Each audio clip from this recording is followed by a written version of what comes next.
Hello friends, welcome to my YouTube channel. तो आज की इस वीडियो में हम बात करेंगे हेक्सचर-ओलियन थ्योरी के बारे में, जिसको यहाँ पे थ्योरी ऑफ इंटरनेशनल ट्रेड भी बोला जाता है और modern theory of international trade भी इसी का नाम है। तो ये थ्योरी आपके इंटरनेशनल बिजनेस की यूनिट नंबर 3 के अंदर आती है। इससे पहले भी और थ्योरीज़ है जिसकी मैं वीडियोज़ यूट्यूब पे अपलोड कर चुकी हूँ। अगर अभी तक आपने वो वीडियोज़ नहीं देखी है तो पहले आप उन वीडियोज़ को यहाँ पे चेक करें, जिसकी लिंक आपको डिस्क्रिप्शन बॉक्स में मिल जाएगी। तो अब हम स्टार्ट करते हैं एचओ थ्योरी, जिसके अंदर यहाँ पर हमने एग्जांपल लिया है कंट्री ए और कंट्री बी का। अब यहाँ पर हमने देखा है country A, more capital and less labour. Country A के पास में क्या है, मोर कैपिटल है, मतलब ज़्यादा से ज़्यादा इसके पास कैपिटल है। ये इसके पास कैपिटल जो है वो बहुत ही अच्छे लेवल पे अवेलेबल है। इसके बाद में आता है cost of making capital intensive goods is low. क्योंकि इसके पास कैपिटल इतनी ज़्यादा है तो ये जो कैपिटल इंटेंसिव गुड्स है उसको वो लो कॉस्ट में भी वहाँ पे बना लेता है।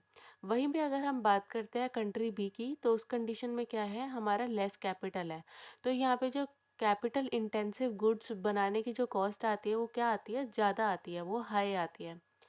कंट्री ए के पास लेस लेबर है, क्योंकि उसके पास लेबर की कमी है, तो इसलिए क्या होगा, लेबर को लेकर आने की जो कॉस्ट होगी वो क्या आएगी, हाई आएगी।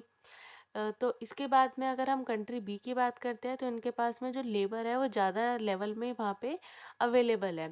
तो cost of making labour intensive goods, labour intensive goods अगर ये बनाते हैं तो उसकी जो कॉस्ट होती है वो कितनी आती है, उनको लो पड़ती है।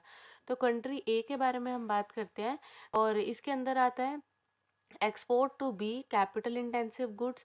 इन लोगों को यहाँ पे एक्सपोर्ट करना चाहिए कैपिटल इंटेंसिव गुड्स को, क्योंकि यहाँ पे जो कंट्री ए के पास में क्या है, इनके पास ज़्यादा कैपिटल अवेलेबल है।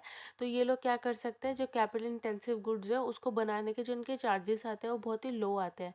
तो ये लोग क्या कर सकते हैं, यहाँ पर उसको क्या करें, एक्सपोर्ट कर दे कंट्री बी को। और कंट्री बी से क्या, किस चीज़ की इंपोर्ट कर ले, लेबर इंटेंसिव गुड्स की। वहीं पे अगर हम बात करते हैं कंट्री बी की, तो इस कंडीशन में क्या आता है, इन लोगों को क्या करना चाहिए, लेबर इंटेंसिव गुड्स का यहाँ पर क्या करें, एक्सपोर्ट करें कंट्री ए से और इंपोर्ट करना चाहिए इन्हें कैपिटल इंटेंसिव गुड्स को। तो ये दोनों केसेस थे हमारे कंट्री ए और बी के। तो इसके अंदर हमारे एचओ थ्योरी के अंदर ये देखा जाता है कि जिस भी कंट्री के पास में जो भी चीज़ एबेंडेंट लेवल पे बहुत ज़्यादा अगर इन लोगों के पास में है, तो उस चीज़ का क्या करना चाहिए, एक्सपोर्ट करना वहाँ पे स्टार्ट कर देना चाहिए।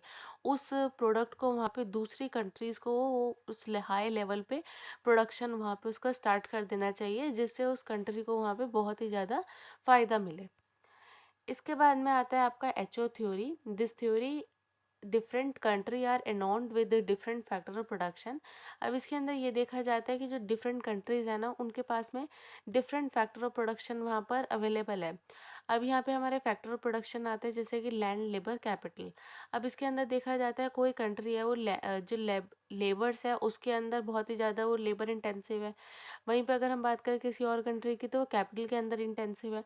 तो ये चीज़ यहाँ पे देखी जाती है कि जो भी कंट्रीज जिस भी चीज़ के अंदर ज़्यादा अच्छी है, ज़्यादा उसके पास में वो चीज़ अवेलेबल है, तो उसको उस चीज़ की वहाँ पर एक्सपोर्ट करना स्टार्ट कर देना चाहिए, उसका प्रोडक्शन वहाँ पे बढ़ा देना चाहिए। Certain countries have higher supply of capital whereas certain country have large supply of labour. अब हम बात करते हैं, जैसे कि हमने यहाँ पे जो एग्जाम्पल देखा था उसके अंदर क्या था, जो हमारा कंट्री ए था उसके पास में क्या था, जो कैपिटल इंटेंसिव गुड्स थे वो उसके पास में अच्छे थे, क्योंकि उसके पास में कैपिटल जो थी वो ज़्यादा थी और लेबर क्या थी, कम। तो इस कंडीशन के अंदर कंट्री ए को यहाँ पर ये प्रेफरेंस बोली गई थी कि इन लोगों को क्या करना चाहिए, एक्सपोर्ट करना चाहिए। एक्सपोर्ट करना चाहिए कैपिटल इंटेंसिव गुड्स का और इम्पोर्ट करना चाहिए लेबर इंटेंसिव गुड्स का। इसके बाद में यहाँ पर आता है because of factor differences the price of the factor varies country to country and due to which cost of goods vary. अब इस फैक्टर ऑफ प्रोडक्शन की वजह से जो चीज़ जिस भी कंट्री के पास में ज़्यादा अवेलेबल है, इस चीज़ की वजह से क्या होता है, जो कॉस्ट ऑफ गुड्स होती है ना वो भी वेराई करती है, different country to different country वो डिपेंड करती है। किसी भी कंट्री के पास में अगर ज़्यादा वो चीज़ अवेलेबल है तो उसकी जो कॉस्ट होगी वो थोड़ी कम होगी, और अगर किसी कंट्री के अंदर वो चीज़ अवेलेबल ही नहीं है तो उसकी जो कॉस्ट है वो क्या पड़ेगी, उनको ज़्यादा पड़ेगी, वो उनको प्रोडक्ट जो है वो महंगा पड़ेगा। तो ये आता है आपका एचओ थ्योरी। इसके बाद में आता है so this theory state that. अब ये थ्योरी क्या कहती है, Countries in which capital is relatively plentiful and labor relatively scarce will tend to export capital intensive products and import labor intensive goods. अब इसके अंदर उन कंट्रीज़ की बात हो रही है जिनके पास में जो कैपिटल है ना वो बहुत ही ज़्यादा है, अच्छी मात्रा में है, और जो लेबर है वो कम है। तो उस कंडीशन के अंदर कंट्रीज़ को क्या करना चाहिए, कैपिटल इंटेंसिव गुड्स का वहाँ पे एक्सपोर्ट करना चाहिए, एक्सपोर्ट करे वो दूसरी कंट्रीज़ को, और वहीं पे जो उनका लेबर इंटेंसिव गुड्स है ना उनका इंपोर्ट कर देना स्टार्ट करना चाहिए। इंपोर्ट करना चाहिए दूसरी कंट्रीज से, वहाँ पे लेबर्स को वहाँ पर मंगा लेना चाहिए। While countries in which labor is relatively plentiful and capital relatively scarce will tend to export labor intensive product and import capital intensive products. अब इसके अंदर ये देखा जाता है कि जिन भी कंट्रीज के पास में लेबर जो है ना वो अगर ज़्यादा है, उनके पास में लेबर के लिए वो प्लेंटिफुल है और कैपिटल उनके पास अगर कम है, तो उस कंडीशन के अंदर उन कंट्रीज़ को एक्सपोर्ट करना चाहिए लेबर इंटेंसिव प्रोडक्ट्स का और इंपोर्ट करना चाहिए कैपिटल इंटेंसिव प्रोडक्ट्स का। तो ये थ्योरी हमारी इस चीज़ को यहाँ पे बताती है। अब यहाँ पर हमने लिया है एक एग्जाम्पल जिसके अंदर हमने ली है दो कंट्रीज़। यहाँ पर है हमारी कंट्री ए और कंट्री बी। कंट्री ए के पास में जो कैपिटल है वो 2000 करोड़ अवेलेबल है और लेबर उनके पास 500 है। वहीं पे अगर हम बात करते हैं कंट्री बी की, तो उनके पास में 500 करोड़ कैपिटल है और 2000 जो उनके पास लेबर है वो अवेलेबल है। अभी हम इन दोनों के अगर रेशोज़ की बात करते हैं, तो ratio of capital and labour of country A is 4:1। तो इसके अंदर ये देखा जाता है 2000 डिवाइड बाय 500, तो इनका जो रेशो निकल कर आता है वो आता है 4:1 का। इसके बाद में अगर हम बात करते हैं कंट्री बी की, तो ratio of capital and labour of B is 0.25, that is country B have 0.25 capital per labour. अब जो रेशियो निकल कर आती है कंट्री बी की वो 0.25 आती है, इसका मतलब है 500 divide by 2000। Hence country A is abundant in capital than country B and country B is abundant in labour. तो इस एग्जाम्पल के थ्रू हमें ये समझ आता है कि जो कंट्री ए है ना उसके पास में जो कैपिटल है वो बहुत ही ज़्यादा अच्छे लेवल पे यहाँ पर अवेलेबल है, और अगर हम कंट्री बी की बात करें तो उसके पास में जो लेबर है वो अच्छे लेवल पे यहाँ पर अवेलेबल है। सो country A will produce more capital intensive goods like electronic items and watches. तो इसके अंदर हमें ये देखने को मिलता है जो कंट्री ए है ना उसको क्या प्रोड्यूस करना चाहिए, जो कैपिटल इंटेंसिव गुड्स है ना उसका ज़्यादा से ज़्यादा प्रोडक्शन को बढ़ा देना चाहिए। जैसे कि इलेक्ट्रॉनिक आइटम्स हो गया, हमारा वॉचेस हो गए, टीवीज़ हो गए, मोबाइल फ़ोन्स हो गए, और इनको एक्सपोर्ट करना चाहिए इन सब चीज़ों का किसको, कंट्री बी को। And country B will produce more labour intensive goods like cloth shoes.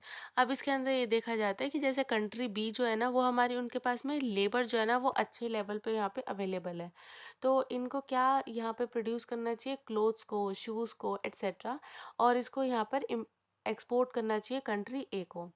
इसके बाद में आता है factor abundance. In terms of factor price criterion, a country having capital relatively cheap and labor relatively dear, costly or precious is regarded as relatively capital abundant. अब capital abundant हम किस conditions के अंदर बोलते हैं, जब भी हमारी country के पास में अगर जो capital है वो cheap rates पे available है और जो labor है वो थोड़े high rates पे available है, तो उसको हम बोलेंगे capital abundant country। वहीं पे अगर हम बात करें किसी कंट्री के अंदर, a nation is capital abundance if the ratio of capital price to the labor price is less than the another country।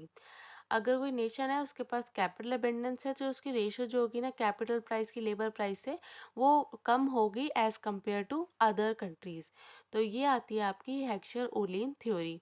इसके बाद में यहाँ पे बताया जाता है in terms of quantity of factor. अगर हम फैक्टर के पॉइंट ऑफ व्यू से बात करते हैं, जो अगर हम फिजिकल क्राइटेरिया के बारे में बात करें, a country is relatively capital abundant only if it is possess a greater proportion of capital to labour as compare to other country. तो अगर हम बात करें कैपिटल अबेंडेंट का, तो सिर्फ हम उसी कंडीशन के अंदर बोलेंगे जब उसके पास में ग्रेटर प्रोपोर्शन हो कैपिटल का, मतलब जो उसके पास में कैपिटल है ना वो ज़्यादा अवेलेबल हो एज कम्पेयर टू लेबर्स, और ये हम कंपैरिजन कर रहे हैं किसी दूसरी कंट्री के साथ में। A nation is capital abundance if the ratio of the total amount of capital to the total amount of labour is higher than the another country. अगर हम किसी नेशन के बारे में बात करते हैं, वो कैपिटल अबेंडेंस कब बनता है, जब भी उसकी रेशियो होगी ना टोटल अमाउंट की कैपिटल की upon total amount of labour की, वो हायर होगी किसी भी दूसरी कंट्री से। इसके बाद में यहाँ पे कुछ अजम्पशंस दे रखी है एचओ थ्योरी की, जिसके अंदर ये अजम्पशंस बहुत ही इंपॉर्टेंट है। तो ये मॉडल जो है ये कब वर्क करता है, जब 2:2:2 मॉडल भी से बोला जाता है, क्योंकि यहाँ पर हम किसी भी दो कंट्रीज़ को कंपेयर करते हैं, साथ में हम इसके अंदर सिर्फ दो फैक्टर के बारे में बात करते हैं और दो कमोडिटी के बारे में बात करते हैं। जैसे कि मैंने आपको लास्ट वीडियो में बताया था कि हमने वहाँ पे एग्जांपल देखा था व्हीट और राइस का।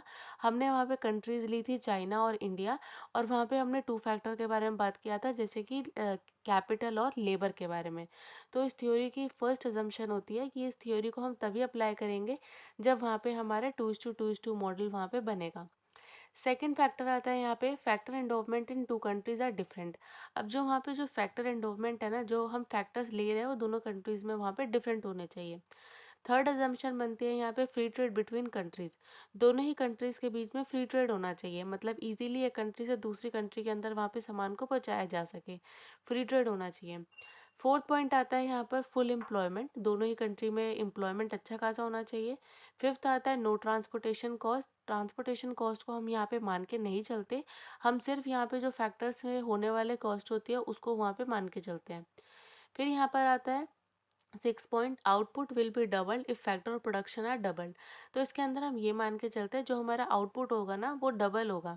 अगर हमारा जो फैक्टर ऑफ प्रोडक्शन है वो भी फ्यूचर के अंदर अगर डबल हो जाता है, तो उससे जो निकलने वाला आउटपुट होगा वो भी क्या होगा, अपनी क्वांटिटी के अंदर डबल हो जाएगा। Same production function for each commodity in both countries. अब लास्ट पॉइंट क्या बनता है, जो प्रोडक्शन फंक्शन है ना कमोडिटीज़ के अंदर, तो वो हम देखते हैं दोनों ही कंट्रीज़ के अंदर हम प्रोडक्शन फंक्शन को वहाँ पे लेके चलते हैं। तो ये इसकी कुछ अजम्पशंस आती है जो बहुत ही इंपॉर्टेंट है, और ये एचओ थ्योरी भी आपकी बहुत इंपॉर्टेंट है एग्जाम पॉइंट ऑफ व्यू से। तो ये एजम्पशंस, इसकी 7 एजम्पशंस है जो यहाँ पे लिख दी है। तो आज की वीडियो में बस इतना ही। आज की वीडियो में हमने एचओ थ्योरी के बारे में पढ़ा है, साथ में उसके एग्जाम्पल के बारे में समझा है हमने, यहाँ पर इसकी जो थ्योरी है उसको समझाया है, और लास्ट में उसकी अजम्पशन के बारे में बात की है। अगर आपको मेरी वीडियो अच्छी लगी हो तो प्लीज़ लाइक करें, चैनल पर नए हो तो आप सब्सक्राइब करें, और आप मेरी वीडियो को ज़्यादा से ज़्यादा शेयर करें। Thank you so much for watching.